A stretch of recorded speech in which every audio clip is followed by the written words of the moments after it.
In this video lecture, we're going to go over the organization of this course in Canvas.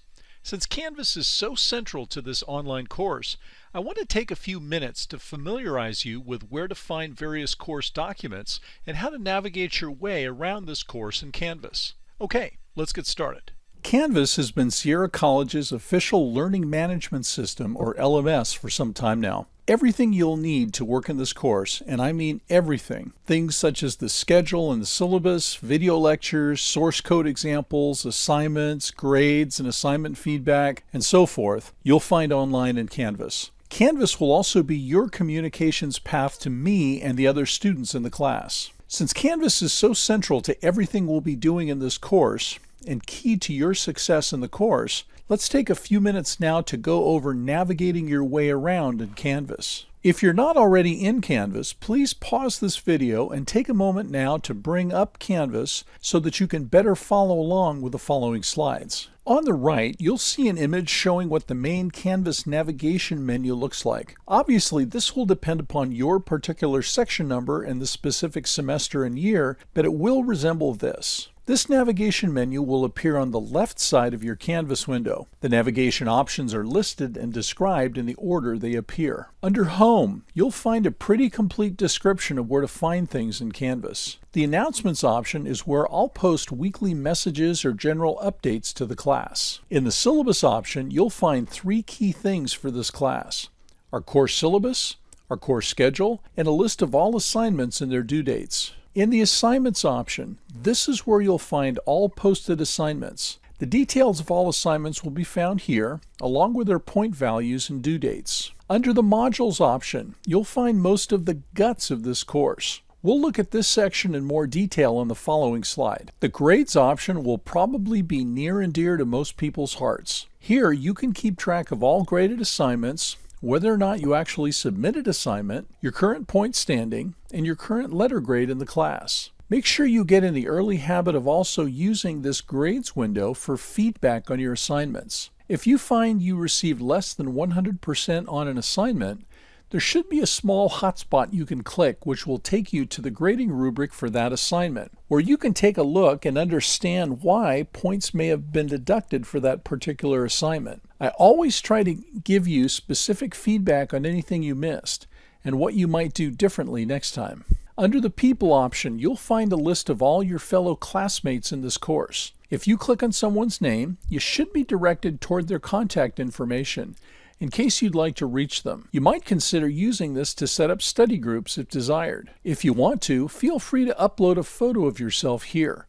I think it tends to humanize all of us here in this online setting. Lastly, the Discussions option will contain several class discussion boards. I've added some starter ones for questions about assignments, questions about lecture materials, and any other questions for me. There should also be one for the first assignment involving personal introductions, which you should take a look at. You can also begin your own discussion topics here if none of the existing ones seem to fit. You may also see some additional outside resources, such as for the library and tutor.com. You can explore these on your own as your time and interest allows, though I won't delve into them here. Here on the right, this is a list of all the modules for this course. You'll see this when you click on the Modules option in the main navigation menu. Again, any specific dates will depend upon the current course, but this gives you the general idea. This is all you'll see to start, but then additional weekly modules like this one will be added as the semester progresses.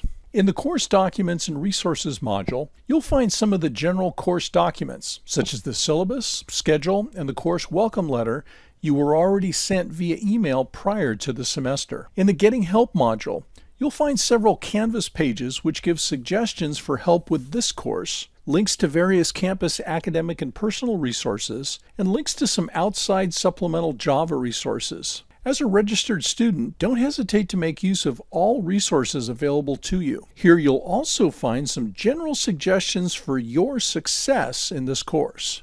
In the Office Hours module, you'll find information on how to connect to and interact with our Office Hours sessions. We may hold several office hours online weekly, as described both here and in the syllabus. I'll use some of this time to go over and demo each week's new program assignments and any other times to address any drop-in questions you may have. The primary weekly sessions will be recorded, and here you'll also find a full list of these office hour recordings as we hold them. In the Code Reviews module, you'll find an overview of the code review process for this course and instructions on how to carry them out. Code reviews are a great way to iteratively improve each program assignment, and though they are optional, I think you'll find them greatly helpful. So do make use of the opportunity this semester. In the example source code module, you'll find all the Java source files that we'll go over as examples each week. These will be the same ones you'll see cited in the weekly lecture materials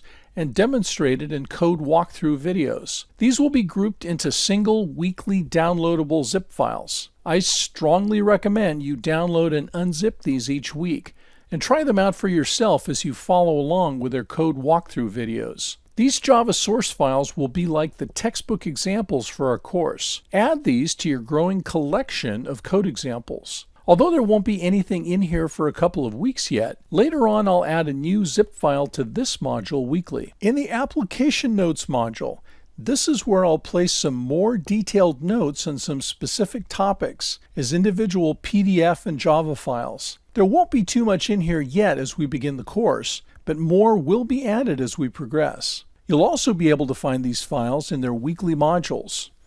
Later in the semester, when we get closer to exam times, I'll add midterm and final exam study guides in here. Finally, there will be a series of dated weekly modules, similar to this one, containing all materials for a given week. There will be an ordered sequence of video lectures and perhaps associated code walkthrough videos. The video lectures go hand in hand with the published lecture notes, and you are encouraged to use those for note-taking as you view and absorb the lecture videos. Similarly, use the downloaded unzipped Java source files to follow along with the code walkthrough videos. The videos will be listed in a specific order, and I encourage you to view them in that order. You will also find each week's assignments in here. Any other supplemental materials will also be located in these weekly modules. I'll add additional weekly modules as the semester progresses, so look for them at the end here at the beginning of each week. Okay, that's it for this lecture segment. Take a little time on your own to explore this course in Canvas